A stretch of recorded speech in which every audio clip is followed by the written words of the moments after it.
Well, the last panel is always in a very delicate situation.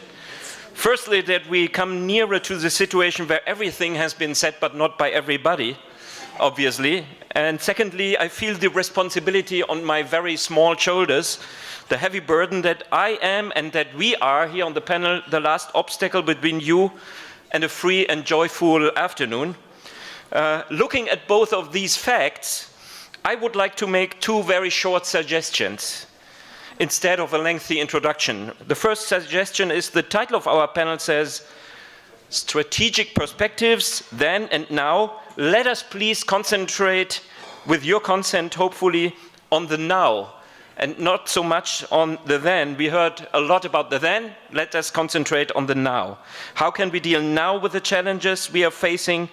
Taking up what Shlomo Avinieri said in his brilliant presentation in the beginning, that we have to prepare for a long time of instability in this region. My second suggestion is, I will ask and that's the more tricky one, I will ask our speakers to be very brief, and I just warn you that I can be a very strict, a very stubborn German on that, in order to give you, our audience, the opportunity to contribute to the discussion. Thus, I will open for at least 2 or 3 questions to the public, but looking at the running time, I already ask your forgiveness that I will have to be very restrictive here.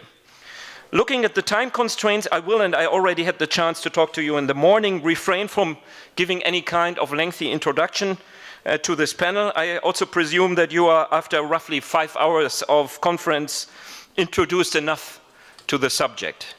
Let me only put some expectations in one sentence on the table. Expectations linked to our speakers. We might have to talk to our Russian speaker, Mr. Drobinin. He will be the next speaking about, of course, the Russian intention when it comes to the future of Syria.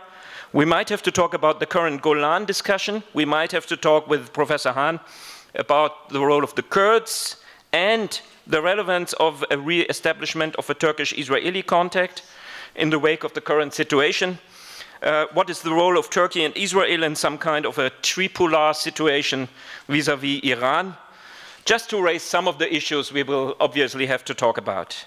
Now let us talk. We start with Alexey Drobinin, and I hope Drobinin. Now I hope that I got it right. Please correct me if I'm wrong in the pronunciation of your name. The curriculum vitae of Russian diplomats tend to be very top secret, but what we found out is that he is the Minister Counselor, Deputy Chief of Mission in the Embassy of the Russian Federation in the State of Israel since September 2014.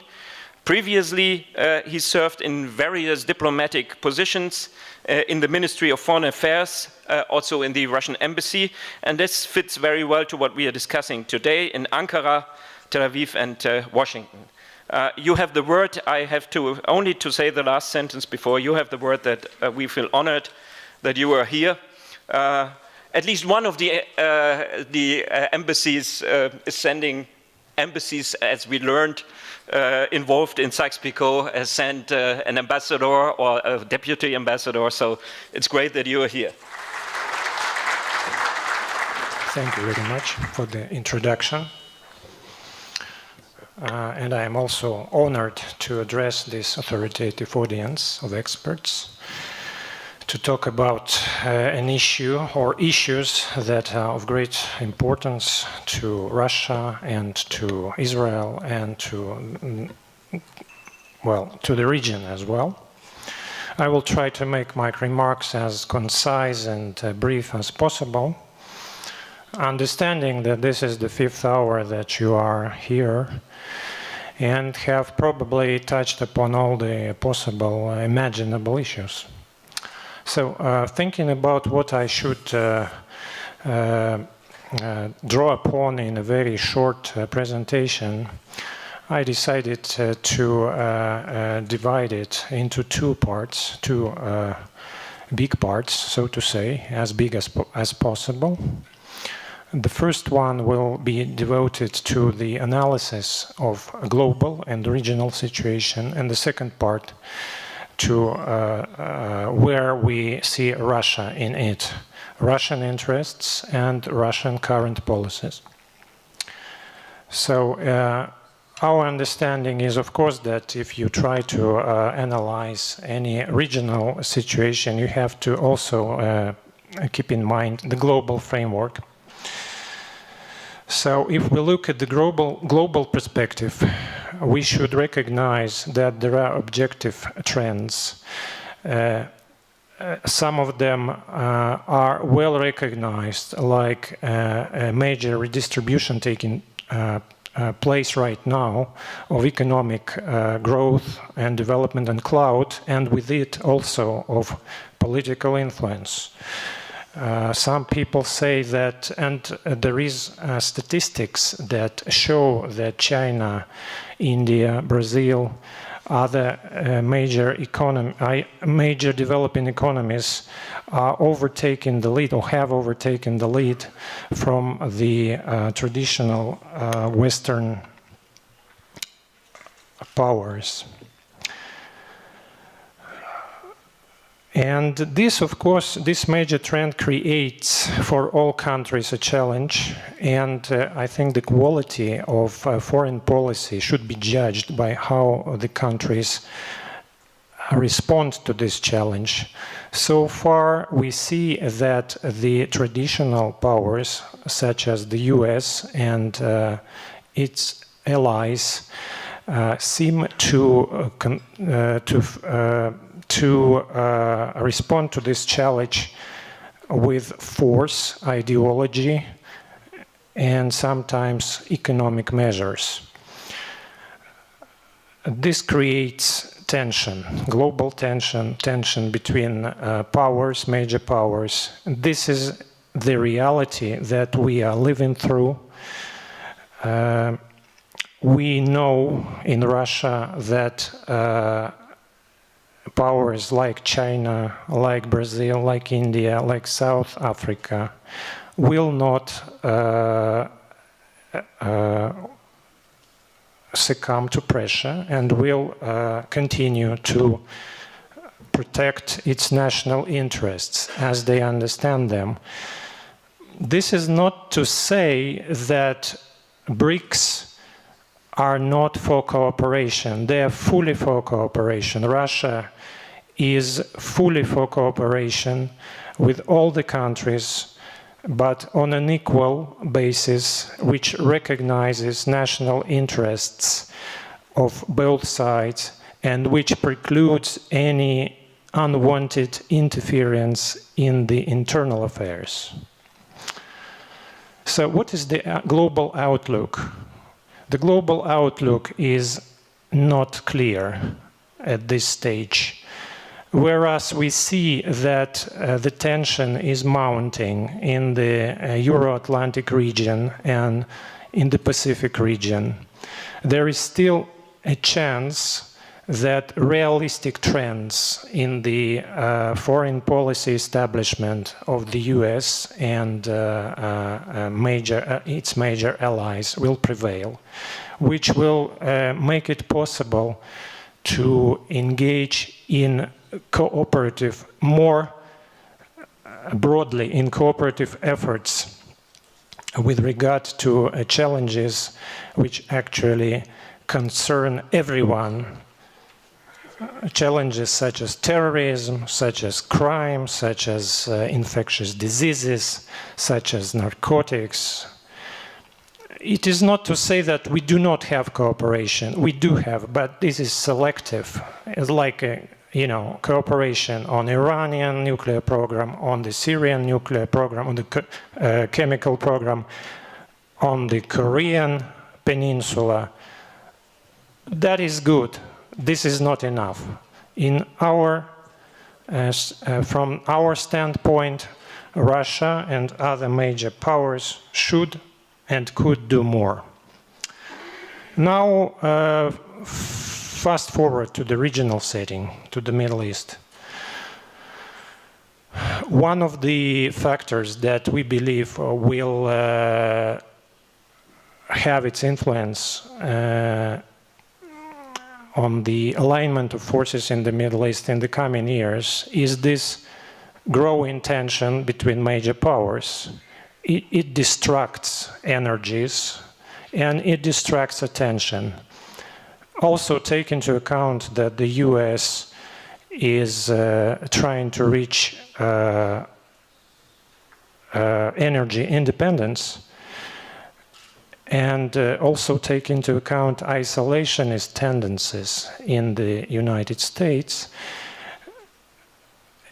All those factors will make more room for regional powers to assert their influence in the regional arena.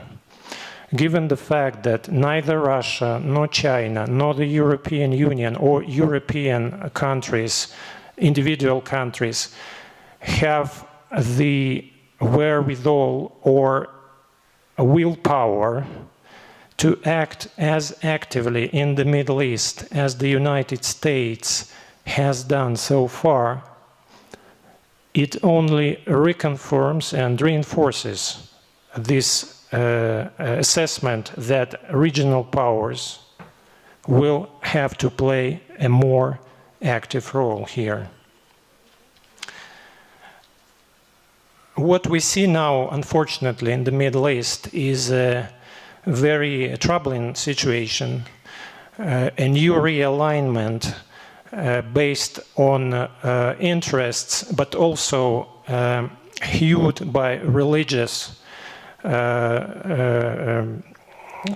factors. We see Iran and its Shia allies in the region in one camp, Saudi Arabia and other Sunni states in another camp.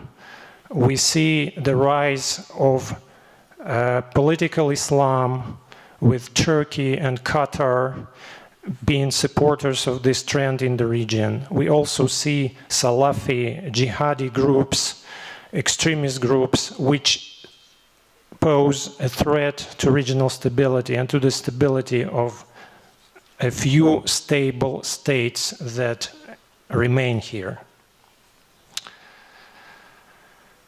We also see Israel, which is one of the few remaining strong states in the region. Israel will have to make major choices in the foreseeable future.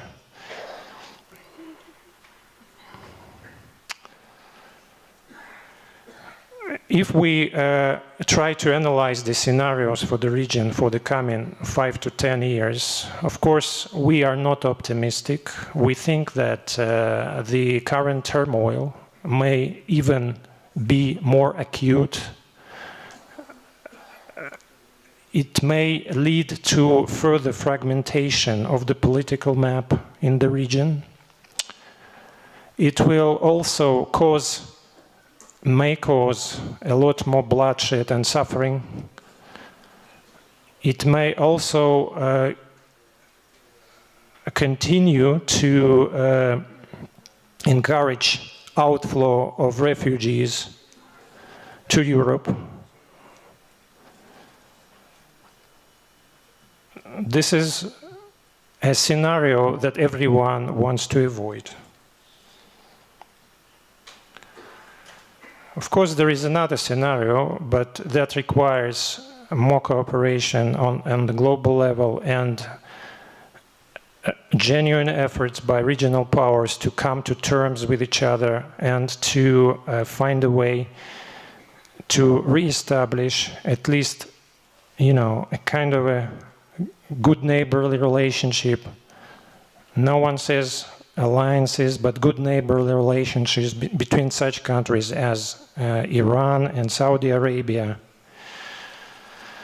The settlement of such crises as the one in Syria, in Yemen, in Libya, for that matter, of the Palestinian issue.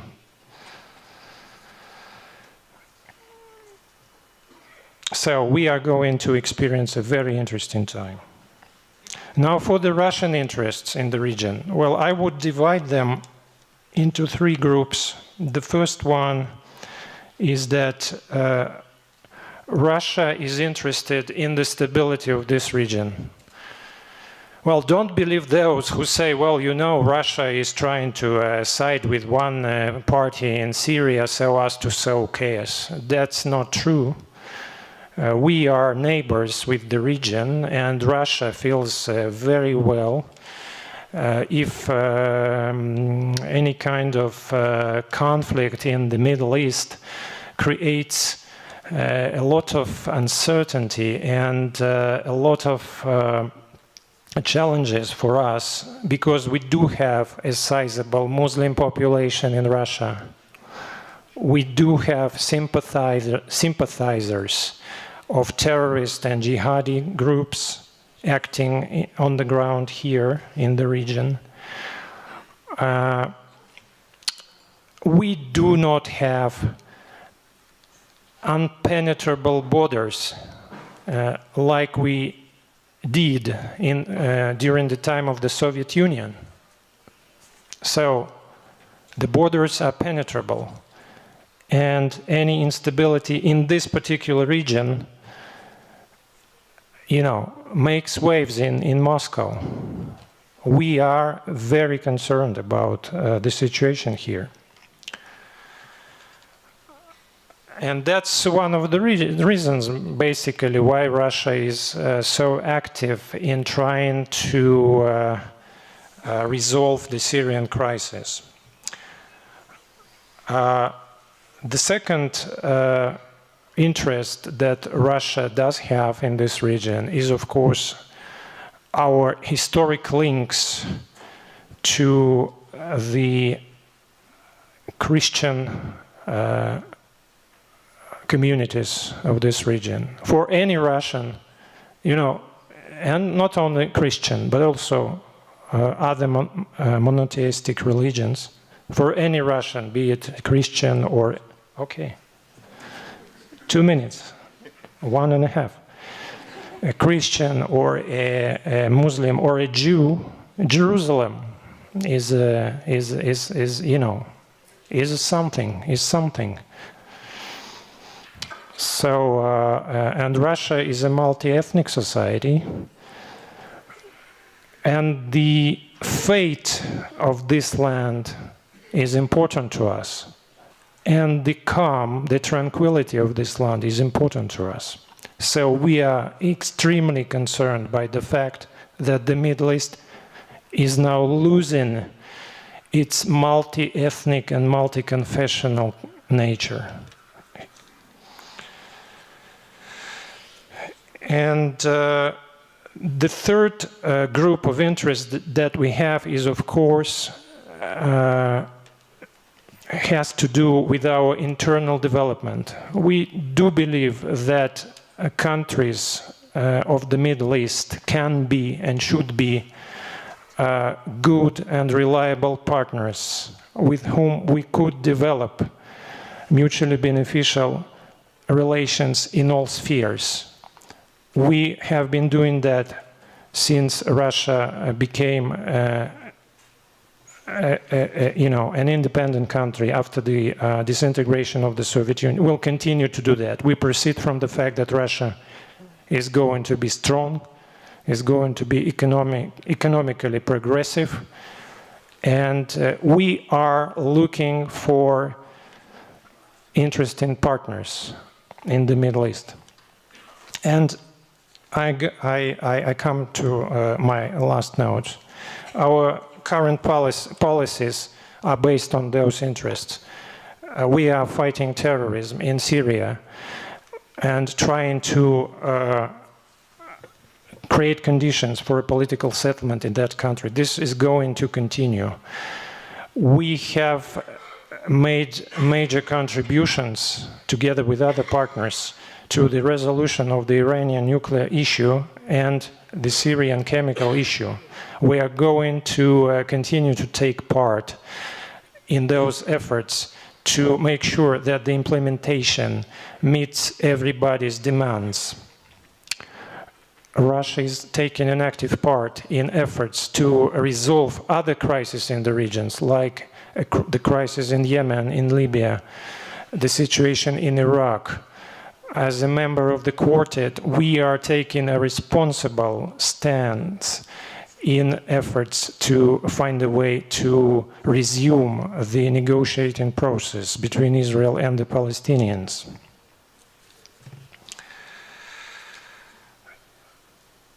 And I will stop here. I will be happy to answer your questions. Thank you.